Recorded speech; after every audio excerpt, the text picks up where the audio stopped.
Hello. Hi guys, we are talking how to sell your property and make more profit today.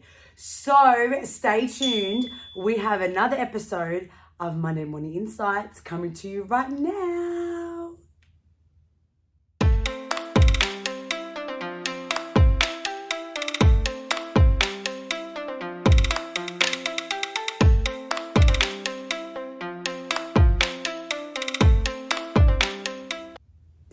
All right, so I get asked about this all the time. We want to sell our property. How do we maximize our return? How do we maximize our sale price and make sure that we can get more buyers in the door who are running at our property, buying emotionally because they love it? It's about the property, it's about the lifestyle, it's about what they want. And so the price becomes second and we walk away with an extra 50, 100, 200 grand profit in our pocket. How do we do that, Corissa? How? All right, guys, I'm going to walk you through how you do that. Now, the first thing you need to do, especially if you've been living in the property that you plan to sell at some stage, because I hope you're watching this and you're planning in advance, so you're not rushing and doing it last minute and missing out on your potential income.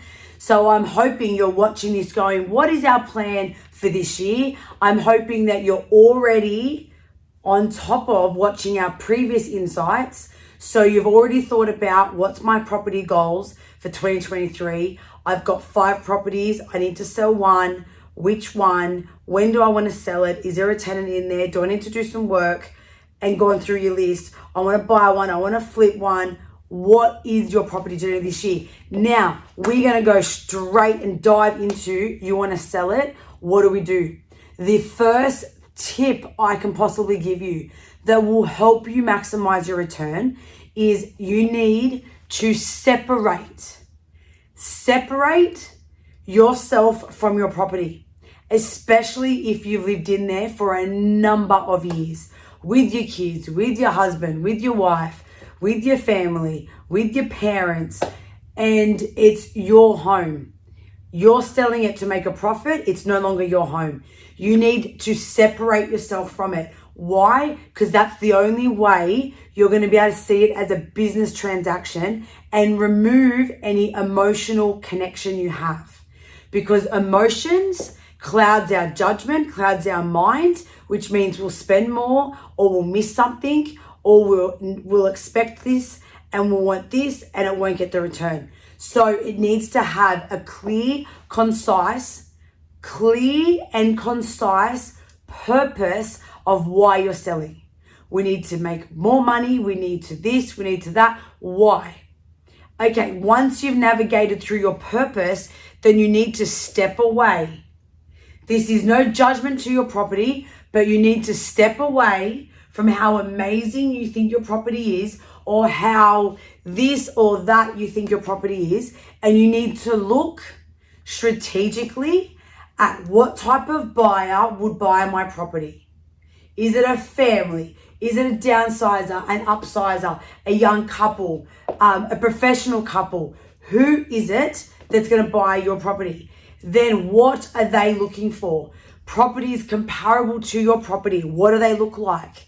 What do they have? What aesthetics? How many bedrooms? What's the backyard like? What's the exterior of the home like? What is it all looking like that's going to get you the top dollar? And what type of vendor are we trying to attract?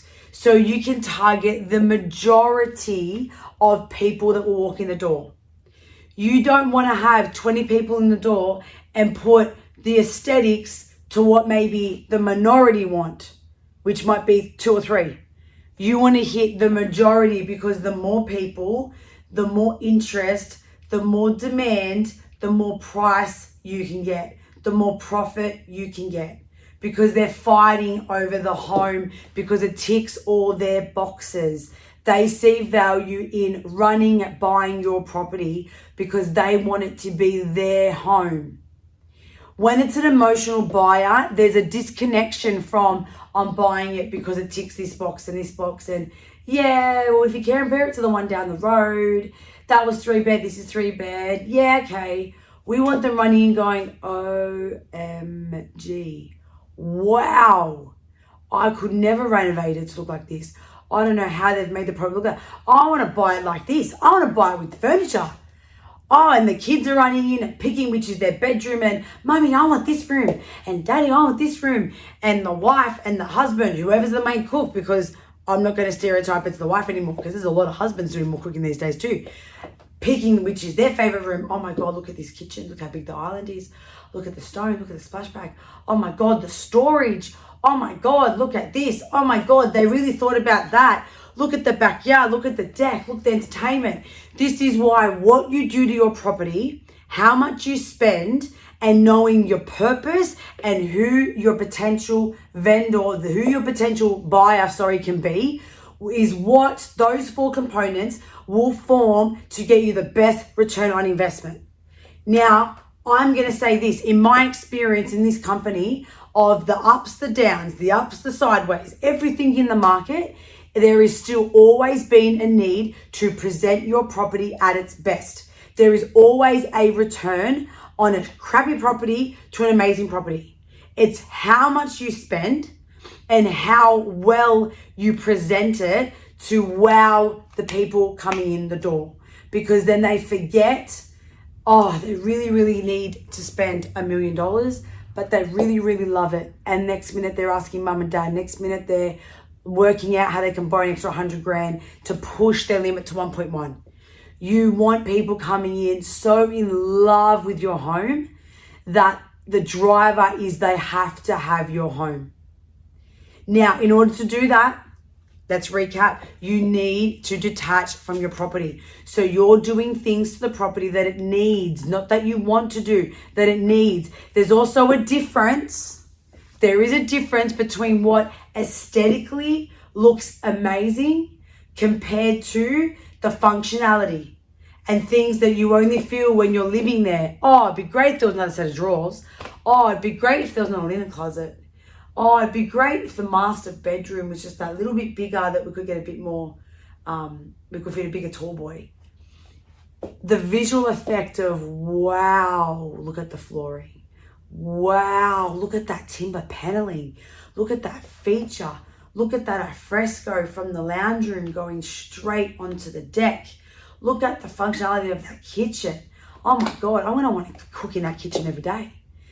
We want your buyers to walk in so connected, so emotionally imagining what it's going to look like at that home, imagining how they can live there, imagining how they can function, the lifestyle there.